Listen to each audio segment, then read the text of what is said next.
in Germany made a study of neuroses and came to the conclusion that we are not more neurotic. It is only the symptoms that have changed. Now, suppose we take this position and analyze it. Have the symptoms of neuroses changed? But as far as quantity is concerned, there are no more neuroses. It is possible.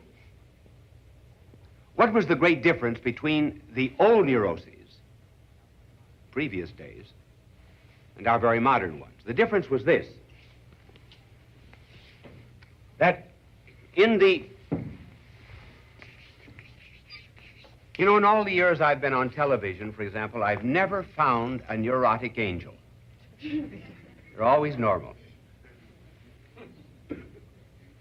And my present angel, named after an Old Testament character, Eli, is just about as normal as blueberry pie. But here's the difference between the old neuroses and the new, indicating a change of symptoms. The old neuroses were of the moral order. That is to say,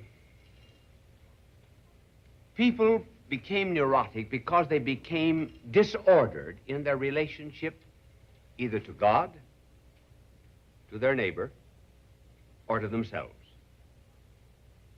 That, for example, was the problem with the prodigal son. See, he broke this threefold bond. He left the father's house. He became alienated from neighbor because he cleaved to a citizen of the foreign country and became a feeder of swine. And then finally, he was alienated from himself because when he finally did return, it was because he entered into himself. So in these days, men became neurotic because of a sense of guilt. They broke a bond with love. And that's the right understanding of guilt, normal guilt. Hurting someone that you love. That's the meaning of a crucifix. There's the picture of someone I love. Now, these were the old symptoms. What are the new symptoms? The new symptoms are either fiscal or physical. That is to say, people today become neurotic not because they break a relationship with divine love and with neighbor and with themselves. They become neurotic either on account of money or on account of health.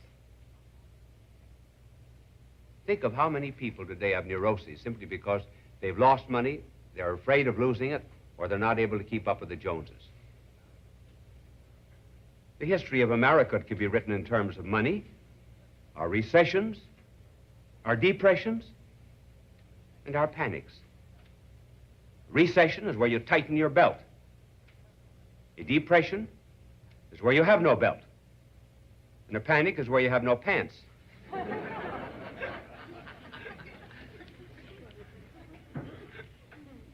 So modern neuroses are born of money. And also fear of losing health. You see, the great dread that anyone has that produces a neurosis all depends upon what they fear losing. Here it was relationship with love. Here one of these two. Just think of the commercials, for example. Think of how neurotic we're becoming when, for example, here is a boy who, a young man whose hair is a bit unruly. He can't find a girl. And suddenly, out of nowhere comes a faceless man who hands him a tube. He gets his oil changed. He puts it on his hair. Glory be to God, there are about 20 girls around all of a sudden. You know, you just think of a man going crazy because he lacks oil in his hair. And then bad breath. Oh. The neuroses that are induced. There are meetings in offices. Will we tell Mary? Shall we tell John? I don't think I've got the courage to tell him. And then they meet even, goodness gracious, even football players. Great big men you'd think they shouldn't worry about bad breath. Here they all meet you. I wonder if we should tell our coach. These big cowards weighing 300 pounds, I'm afraid to tell him he's got bad breath. The man with bad breath comes in, he's got a bottle of hope in his hand.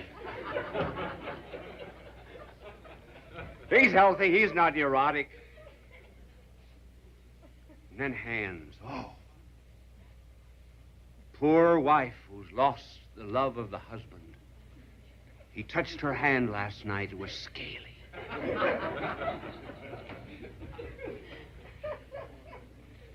She calls in the neighbors. She's losing her husband's love, scaly hands. Suddenly, out of nowhere, there comes a bottle. What does she do now to cure herself? What's the cure of this neurosis? Wash dishes.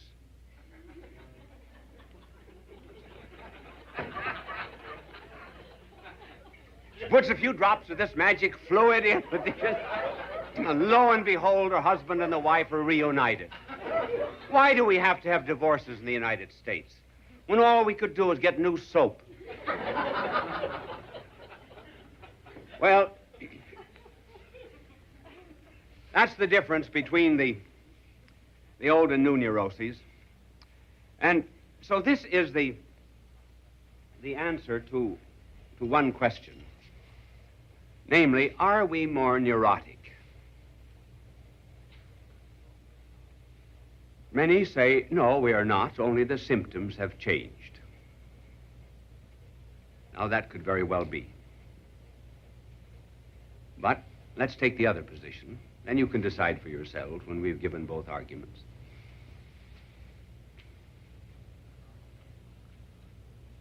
The other argument is that we are much more neurotic on account of an entirely different philosophy of life.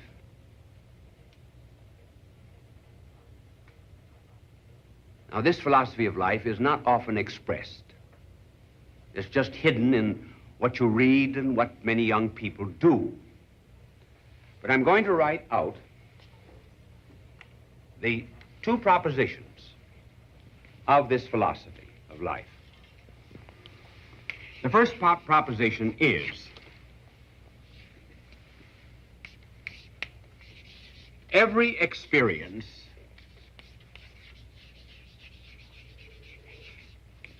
is valid.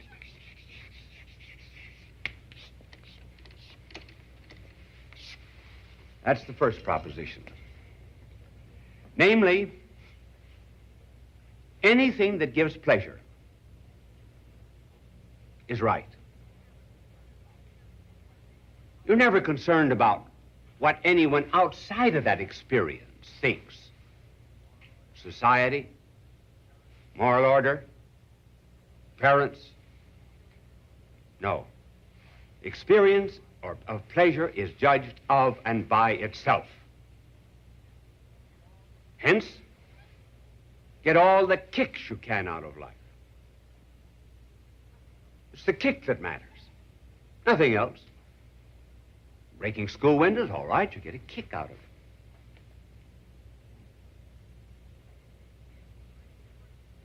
Well, are there any differences between experiences of pleasure? Yes, there are, and that brings us to the second principle. And the second principle is the more intense the pleasure or the experience,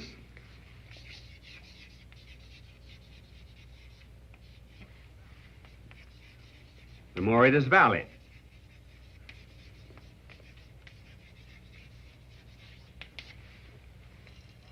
For example, drugs, speeding. One is not going anywhere, but the faster you drive, the greater is your pleasure. And hence one looks for a new and deeper kind of experience, whatever it may happen to be. Now, are these principles valid? They're not. They're producing a tremendous amount of neurotics. Did you know, for example, that 25% of the clinical cases in psychiatric hospitals in the United States are cases of adolescents? Adolescents who have started with this philosophy. Now, let us judge it. What does it mean when we say that every experience is valid of and by itself? It means that there is not to be an object to judge the experience. Now, normally we have, in making any judgment, we have what? We have a subject, we have an object, and we have the relationship between the two, which is the judgment. For example, suppose I say that this blackboard here is 3.5 feet tall. I, the subject, make a judgment, and I have an experience of height. But how do I judge it?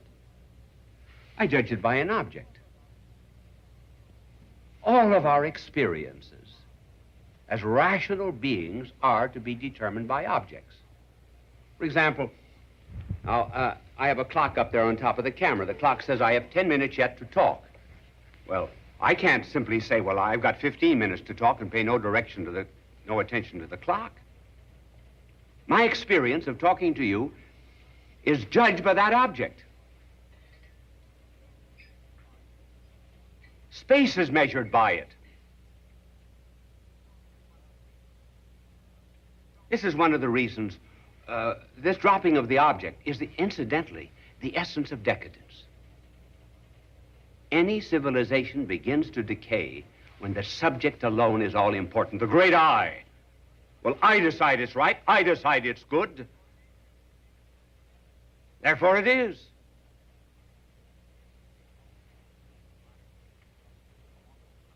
Modern painting is often without an object. You can't tell whether it's a drunken man going up stairs or stairs going up a drunken man. Now, for example, just 3 weeks ago in the White House, they discovered a painting hanging upside down. Imagine in the White House.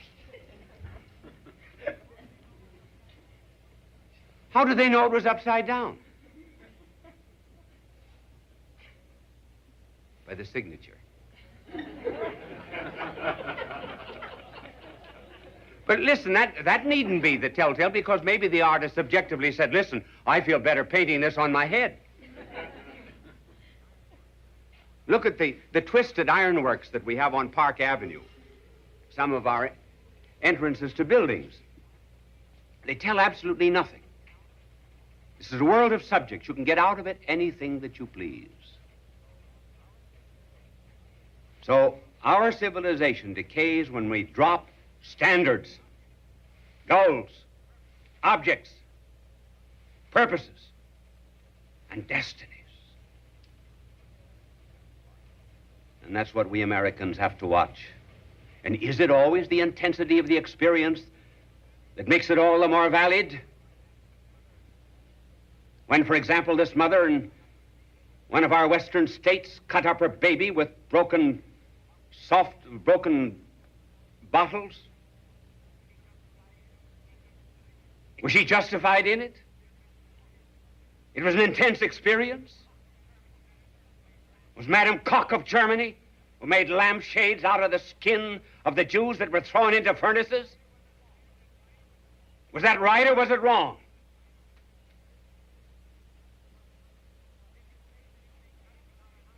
And if you say that you may judge without an object or without a standard, then how will you ever condemn Hitler?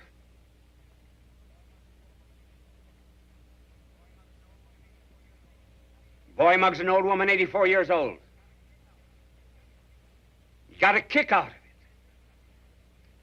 Is that the standard? Is that the judgment?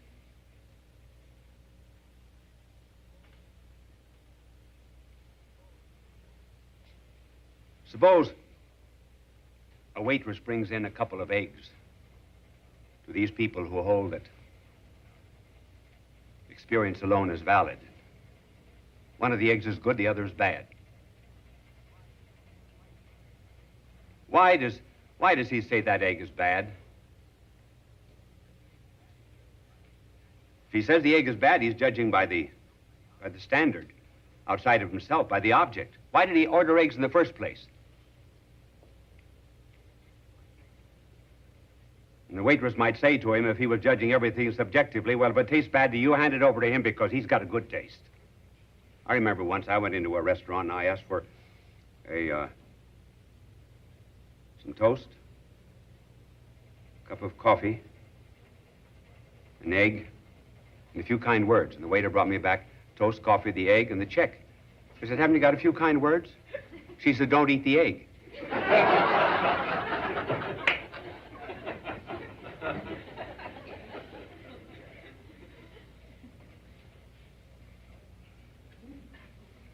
So, there are those, therefore, that would also hold that neuroses are increasing, and I believe that.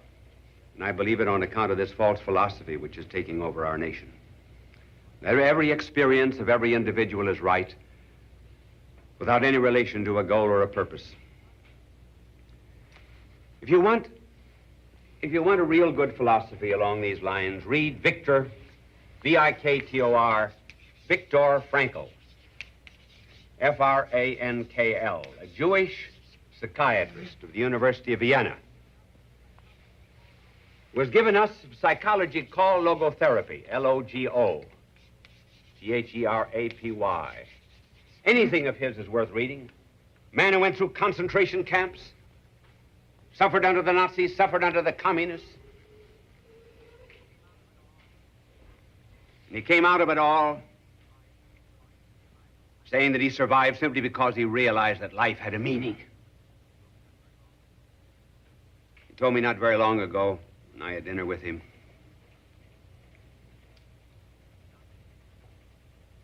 that when the Nazis began their persecution, he had an opportunity to come to the United States to start his new school of psychology and psychiatry, logotherapy. He wanted to do it. He had the passport, but his father was living. And he was sure that the Nazis would begin an intense persecution. Dr. Frankl said he went to the Church of St. Stephen's in Vienna, knelt down for an hour. He prayed for wisdom. What should he do? Should he go to America? Or should he stay with his father? Watch his father maybe undergo the Nazi persecution and watch himself go through it as well. He came back to the house without a clear answer, but as he sat down to table with his father, he said to his father, "What is that over there on that other table?" The father said, "A piece of marble. I picked it up today at the synagogue. Remember? Remember the synagogue that Hitler burned? Our synagogue? Well, I went over there and I rummaged among the dust and the ashes and the burnt embers, and I found this broken piece of marble." Viktor Frankl said to his father, "Did Did you ever try to figure out what it was? No, he said, I haven't. Well, he said, let's look at it. It was in Hebrew. First 3 letters of one of the commandments. The 4th. Thou shalt honor thy father and thy mother.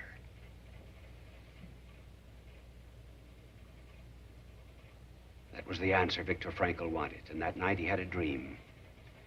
In that dream he saw tens of thousands of his fellow Jews going into laboratories and into furnaces to be burned, and he willed to stay. And he came out normal, and he said everybody else that was in prison with him, that had an object. Very base of the Pyrenees. You've heard about it. It was in a movie, The Song of Bernadette. The city of Lourdes. In that particular city in the year 1858, which was very important because, 6 months in either direction of that year, our modern world to some extent was born. Darwin wrote his Origin of Species. Mill wrote his Essay on Liberty. Karl Marx, the founder of communism, wrote the introduction to the Critique of Political Economy. And then another world broke onto this. And there appeared to a little girl by the name of Bernadette, the Blessed Virgin at Lourdes. Well, obviously, there has to be some verification. Because if there is none, well, then what's to prevent any psychotic or dreamer coming along and saying God or an angel appeared to me? So they investigated Bernadette. She was found to be very humble. That's one of the conditions. I know one investigation that stopped very quickly when this person claimed that God had appeared to her, and the investigating committee said, "Are you the saint?" And she said, "Yes, I'm the saint." That ended it. And then in addition to that, there had to be other tests made that were scientifically verifiable, such as miracles. And there is established at Lourdes the International Medical Association, which is made up of some of the very best doctors of the world. I'm not going to give you any of the verification tonight, just simply state that in 1902, Dr. Alexis Carrel went there, and he said he went there as a skeptic. And after studying the miracles, he was absolutely convinced that they took place.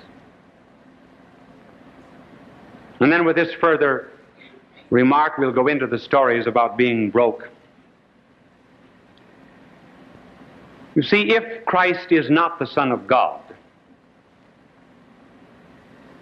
which is untrue, but if Christ is not the Son of God, then the story of the mother of Christ appearing in this world would be just as ridiculous as the mother of Buddha or Confucius appearing. But if he is the Son of God, then she could just as well appear to intercede for a miracle, to intercede for us just as she did at Cana. And those who accept the background of Lourdes, well, they have two mothers, like I have two mothers. I have a mother in the flesh, and then I have her as a spiritual mother, because our blessed Lord gave her to us all on the cross when he said, "Behold thy mother." I read Mass once a week to her. When I was a little baby, my mother placed me on the altar of the Blessed Mother and dedicated me to her. So I've dedicated all of my books to her. Everything that has been written my whole life. Well, I love the place, and not just that place, but let me tell you that it's a good city in which to be broke.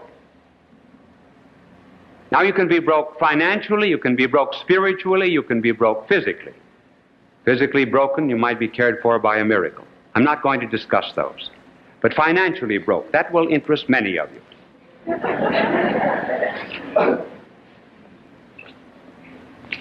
I have already told you that I was in school until I was 29.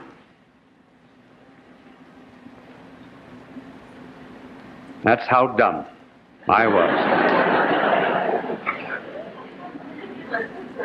And I was doing university work at the University of Louvain in Belgium, and I wished to celebrate the 5th anniversary of my ordination as a priest, and I thought the best way to celebrate it was to go to Lourdes, which is about 16 or 18 hours away from Louvain in Belgium, all the way down almost to the border of Spain.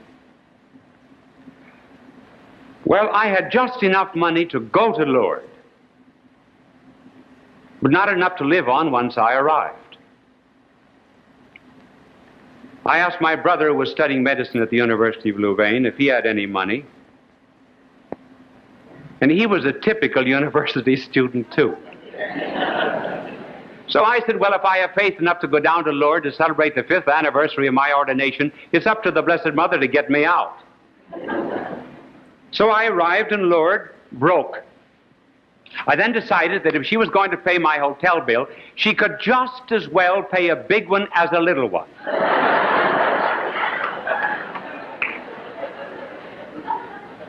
When you're asking for miracles, never be a piker.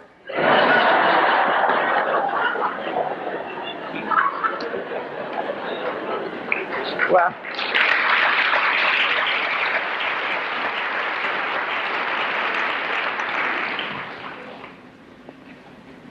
no drinks sold so far in Wilkes Barre. We've just received a telegram.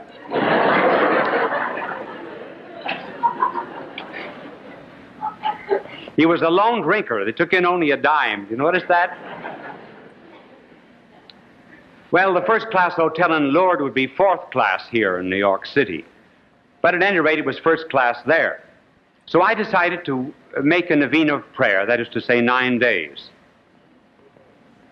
The 5th day, I received my bill. It was positively staggering. I had visions of French jails and gendarmes and American consuls, but I stuck it out for 4 more days. So the 9th morning came, and I was very hopeful. I went down to the grotto, nothing happened. Noon, nothing happened. Evening, nothing happened. Then it was serious. So I decided to give the Blessed Mother another chance. So I went down to the grotto about 10 or 10:30 that night, and as I was kneeling there, a portly gentleman tapped me on the shoulder, and he said, "Are you an American priest?" "Yes." "Do you speak French?" "Yes." "Do you know Paris?" "Yes." "Well," he said, "this is my wife, my son, my daughter. We're going to Paris tomorrow. We want you to come with us to Paris and talk French for us and show us about the city." So he walked me back to the hotel, and then he asked me a very interesting question.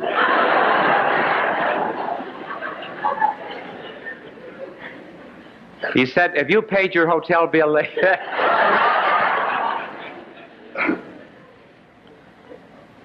So was I glad I hadn't paid it.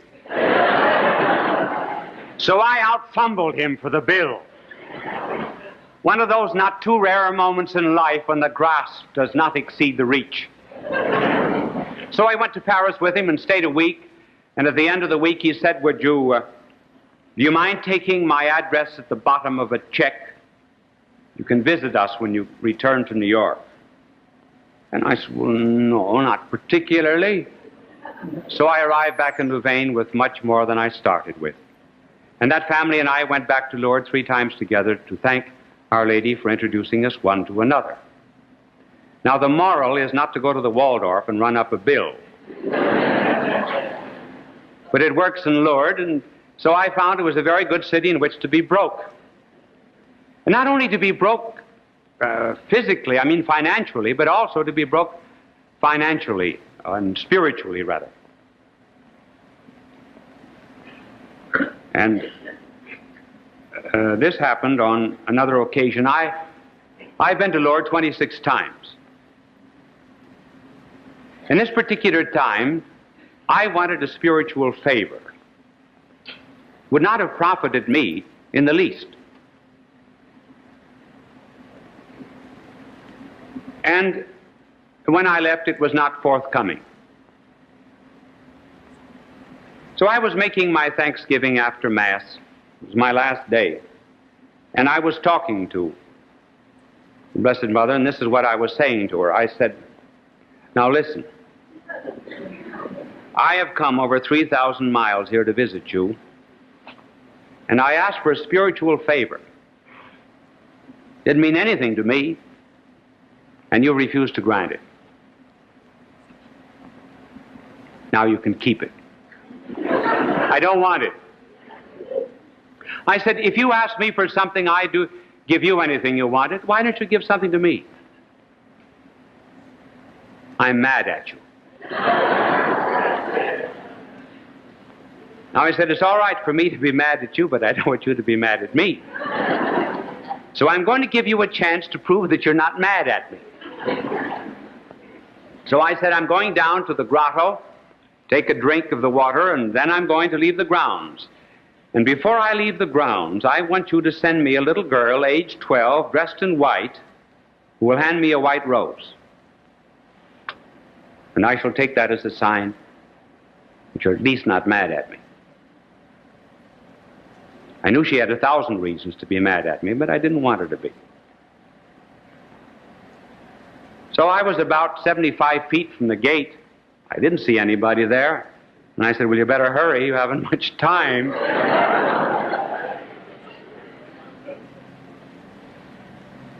So I got to the gate, and right behind it was a little girl, age 12, dressed in white, and she handed me a white rose.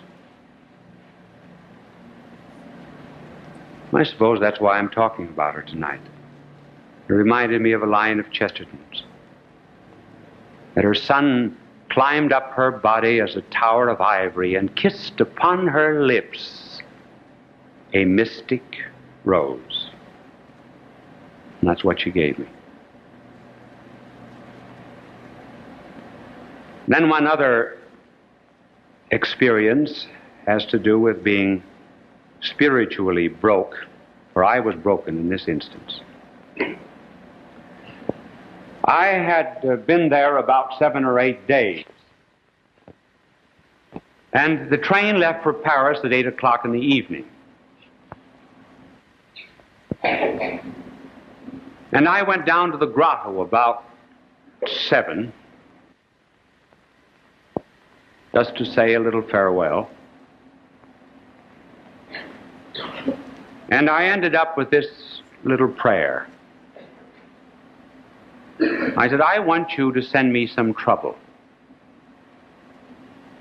some inconvenience, something that will be very hard for me, and because of it, somebody else will be helped very, very much. Now let me tell you, that's one prayer that's always answered. That never fails. Because sometimes, you know, when we're young, our mothers give us bitter medicine, and they say it's, well, for your own good. Sometimes the bitter medicine, too, can be for other people's good. And she gives bitter medicine from time to time. I can remember over a period of a couple of years that I seemed to get every hard cross always on her feast day. Never it was. But so after making that prayer, I hurried back to the best hotel in Lourdes. I always stay there since. And I ran up, as is my wont. I ran up the stairs 2 flights at a time. First flight, I got the impression somebody was following me. Second flight, somebody following me. Third flight, ran down the corridor, somebody was after me. Turned around, there was a young woman there from Holland. I said, are you following me? She said, yes. I said, why? She said, I don't know. She said, I saw you in procession this afternoon, and I just decided that I wanted to talk to you. I said, anything I can do for you? She said, no, I'm an atheist. I said, oh, no, you're not an atheist. You wouldn't be here if you were an atheist. I said, you probably lost the faith, and she said, yes. I said, you're my trouble. So I canceled my trip back to Paris. And I stayed on for 3 days until finally she was at peace with herself and the good Lord. And up to this time, I had no difficulty. And I started back to Paris. 50 miles, and it was 8 or 9 hours to Paris. 50 miles, the conductor put me off. He said, your ticket is no good. 3 days old. Waited for another train, bought another ticket. Got on a train, no water to drink, no food. It took me 2 days to get 2 days and 2 nights to get to Paris, during which time I had neither food nor drink. I had plenty of trouble. But it helped somewhat. And then this very interesting story. At the close of the last century, there was married in Paris a good, ordinarily good girl by the name of Elizabeth Arrighi to a French doctor who was in the government service, Felix Le Sueur. And he promised to respect the faith of his wife, but he spent almost as much time propagating atheism and anti-clericalism as he did practicing medicine. As a matter of fact, he was editor of one of the anti-clerical newspapers of Paris. And he forgot the promise that he made to his wife and tried to break down her faith. And he was succeeding fairly well. But he worked a little bit too fast. When he put